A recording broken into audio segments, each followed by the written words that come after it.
Hello, ladies and gentlemen. Welcome to the show. Listen, I'm glad to have you guys here.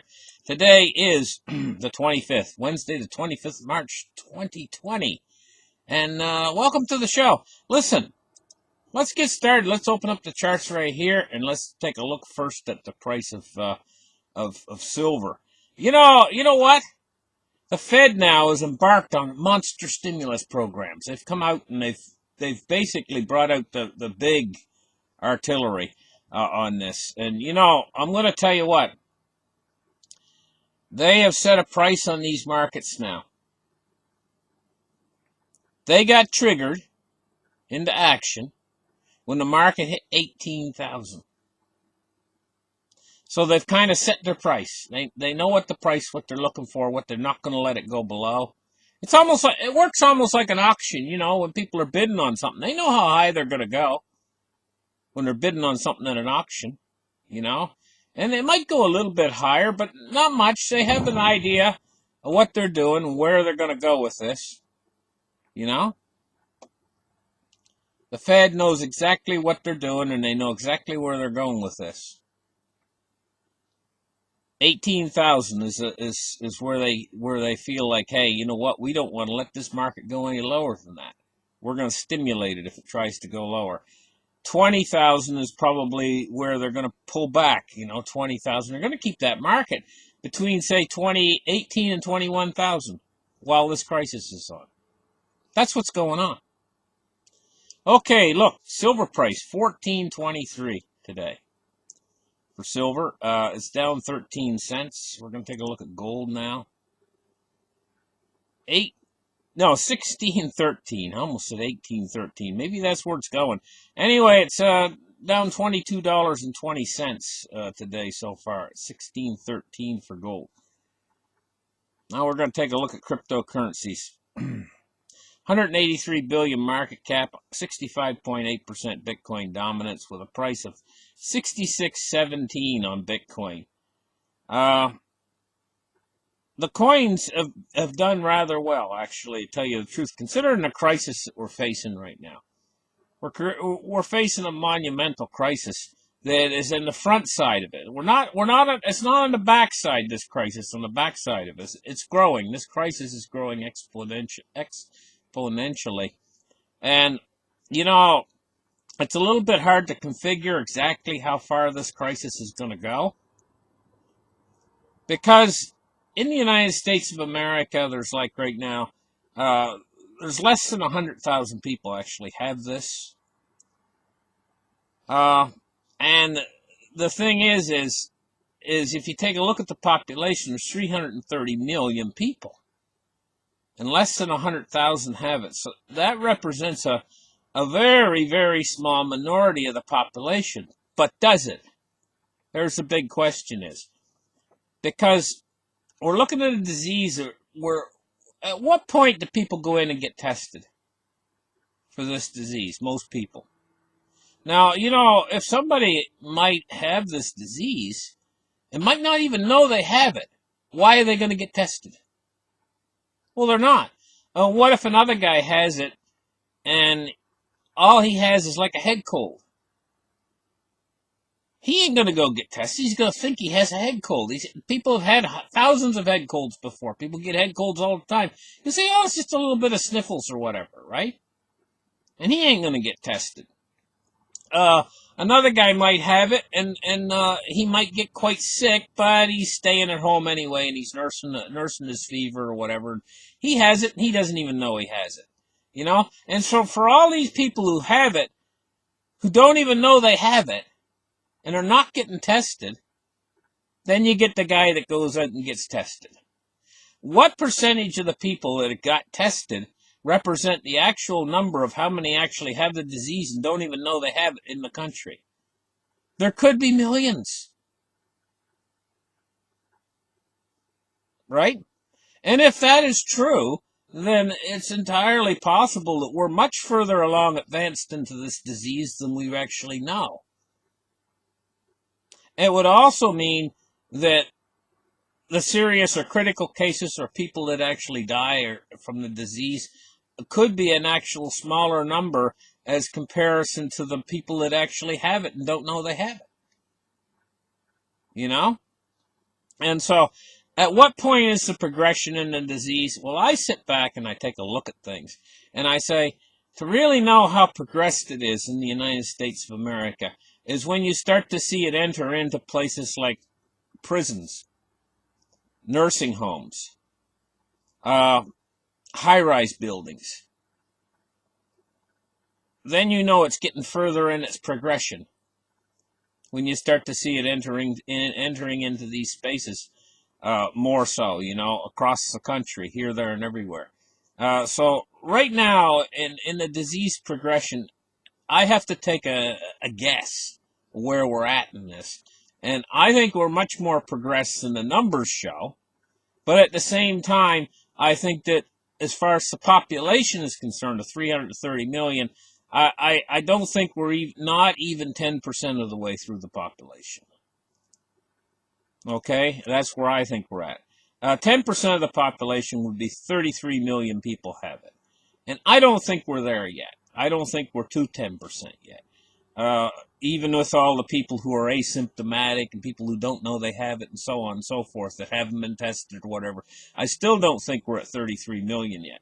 I'm thinking we could be heading in that direction toward 33 million. But once we get to 33 million, we're only 1/10 of the way there.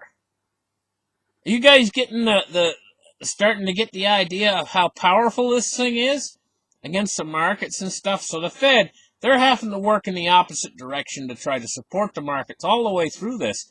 So they're going to have to open up with the money even more if they want to keep these markets above 18,000. They're going to have to really open the floodgates, of money, and to keep the system up and running. And it's of vital importance that they keep food distribution going, that they keep the telecommunications going, that they keep the power grid going.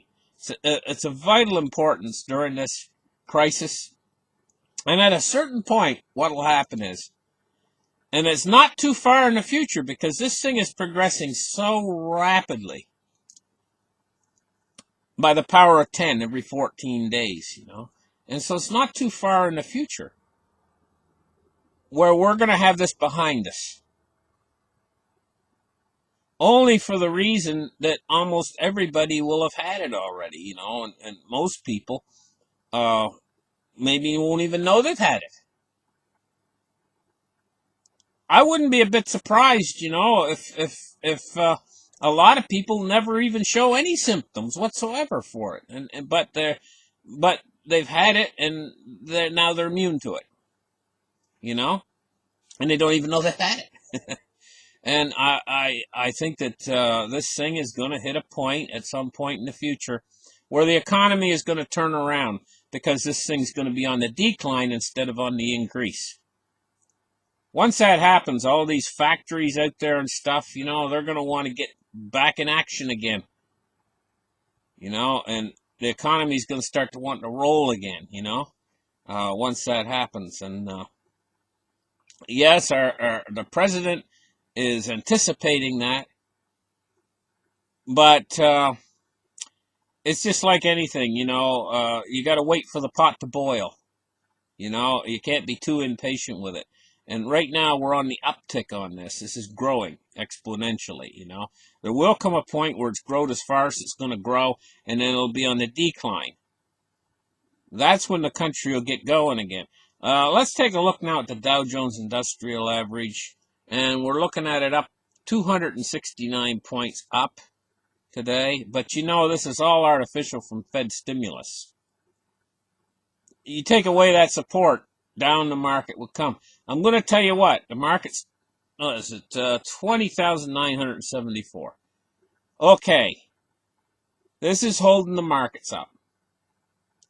But once this crisis ends and we start to move into this new economy and everything, they can't pull this stimulus away. We all know what happens to the markets if they start to pull stimulus away. Once they've entered into a new program of stimulus, and the markets expect that to continue. And if you ever try to pull it away, even when the crisis ends, if you try to pull that away, there's going to be trouble.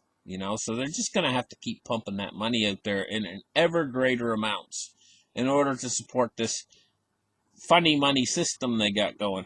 Eventually, in the end, it leads to hyperinflation. That's where it leads, ultimately, in the end. And there's no way to avoid that. You just can't print endless amounts of money and not expect it to actually have an effect, ultimately, in the end. Where it's going to start to hyperinflate the system is not when the system is undergoing what it's undergoing right now. It's undergoing a severe deflation right now. And so it's not going to hyperinflate the system until after this crisis is over. Once this crisis is over and the economy starts to move again, so will the velocity of money. And that's when we'll start to really hyperinflate. Is when the crisis starts to get over. Let's take a look now at crude oil.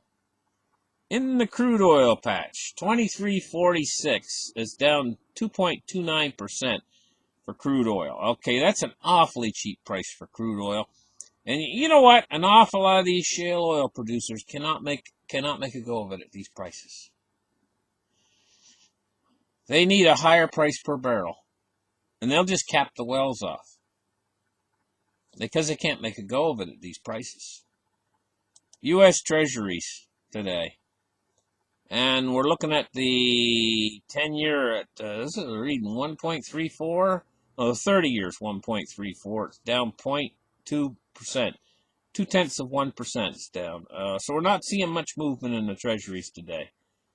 The U.S. 10-year is at 0.79, and it's down 2.6%, looks like. So we're not seeing much movement in Treasuries right now. They're moving. The yields are falling a little bit, all except for the U.S. 5-year for some reason. The yields have risen a little bit on that one. Okay, let's take a look at the U.S. dollar index. 101.77 for the U.S. dollar index. I'll tell you when I think this crisis is probably going to peak. I think it's probably going to peak somewhere between probably June, July, or August. Probably sometime this summer. The crisis I think is going to peak, and then it's going to start to wane off. It's going to start to lessen, its intensity. But by that time, it's going to probably be like 10 times bigger than it is now by the time it peaks. With 10 times more impact on the, especially a huge impact it's going to be on the hospital systems, and that's the thing. It's in an exponential increase. There's still lots of people out there that have not been infected yet with this. That's why it's on the increase.